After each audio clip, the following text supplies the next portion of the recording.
ओम नमो भगवते वासुदेवाय। मित्रों, आपके और आपके परिवार पर भगवान नारायण की कृपा सदैव बनी रहे। माघ मास में स्नान, दान, उपवास और भगवान माधव की पूजा का अत्यंत महत्व है। माघ मास में गंगा स्नान अवश्य करें और अपने सामर्थ्य के अनुसार दान जरूर करें। चलिए शुरू करते हैं माघ मास महात्म्य का 13वां अध्याय। विकुंडल कहने लगा कि तुम्हारे वचनों से मेरा चित्त अति प्रसन्न हुआ है, क्योंकि सज्जनों के वचन सदैव गंगा जल के सहज पापों का नाश करने वाले होते हैं। उपकार करना तथा मीठा बोलना सज्जनों का स्वभाव ही होता है, जैसे अमृत मंडल चंद्रमा को भी ठंडा कर देता है। अब कृपा करके यह भी बतलाइए कि किस प्रकार मेरे भाई का नरक से उद्धार हो सकता है।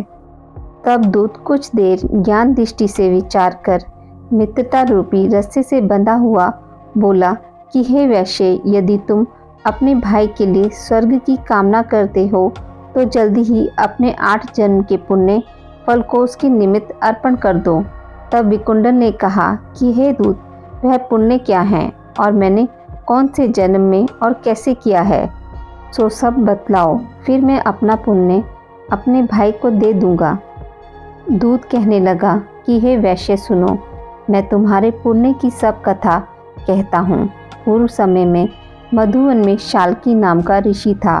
वह बड़ा तपेश्वरी, ब्रह्मा के समान तेज वाला था। नवग्रह की तरह उसकी स्त्री रेवती के 9 पुत्र थे, जिनके नाम ध्रुव, राशि, बुध, तार, ज्योतिमान थे। इन 5 ने गृहस्थ आश्रम धारण किया तथा निर्मोह, जित माया, ध्यान निष्ठा और गुणातक ये चारों संन्यास ग्रहण कर वन में रहने लगे। ये शिखा सूत्र से रहित पत्थर और सोने को समान समझते थे। जो कोई अच्छा या बुरा उनको अन्न देता वही खा लेते, और कोई कैसा ही कपड़ा दे देता उसको ही पहन लेते। सदैव ब्रह्म के ही ध्यान में लगे रहते। इन चारों ने व्रत, शीत, निद्रा, आहार सबको जीत लिया। बस चर अचर को विष्णु रूप समझते हुए मौन धारण करके संसार में विचरते थे। ये चारों महात्मा तुम्हारे घर आए। जब तुमने मध्याह्न के समय भूखे प्यासे इनको आंगन में देखा तो तुमने गदगद कंठ से आंखों में आंसू भरकर इनको नमस्कार करके इनका बड़ा आदर सत्कार किया। इनके चरणों को धोकर बड़े प्रेम से तुम इनसे कहने लगे कि आज मेरे अहोभाग्य हैं, आज मेरा जन्म सफल हुआ, मुझ पर भगवान प्रसन्न हुए, मैं स्नात हुआ, मेरे माता पिता, पत्नी, पुत्र, गो आदि सभी धन्य हैं, जो आज मैंने हरि के सहज आपके दर्शन किए। सो है वैश्य, इस प्रकार तुमने श्रद्धा से उनका पूजन किया और चरण धोकर जल को मस्तक से लगाया। फिर विधि पूर्वक इनका पूजन करके तुमने इन सन्यासियों को भोजन कराया। इन सन्यासियों ने भोजन करके रात को तुम्हारे घर में विश्राम किया और ब्रह्मा के ध्यान में लीन हो गए। इन सन्यासियों के सत्कार से जो पुण्य तुमको मिला सो मैं भी कहने में असमर्थ हूँ, क्योंकि सब भूतों में प्राणी श्रेष्ठ है। प्राणियों में बुद्धि वाले, बुद्धि वालों में मनुष्य, मनुष्य में ब्राह्मण, विद्वानों में पुण्य आत्मा और पुण्य आत्माओं में ब्रह्मज्ञानी सर्वश्रेष्ठ हैं। ऐसी ही संगति से बड़े बड़े पाप नष्ट हो जाते हैं। यह पुण्य तुमने अपने पहले 8वें जन्म में किया था।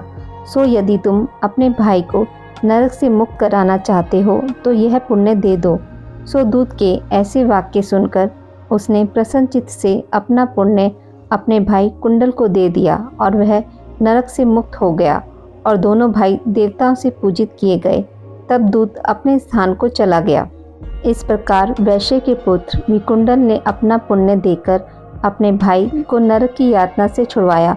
सो हे राजन, जो कोई इस इतिहास को पढ़ता या सुनता है वह 1000 गोदान का फल प्राप्त करता है। माघ मास महात्म्य का 13वां अध्याय यहीं पर समाप्त होता है। आज की इस वीडियो में बस इतना ही। मित्रों, आपको यह कथा अच्छी लगी हो तो मेरे वीडियो को लाइक और शेयर ज़रूर करें, और पूजा पाठ से जुड़ी जानकारी के लिए मेरे चैनल को सब्सक्राइब करना ना भूलें। धन्यवाद।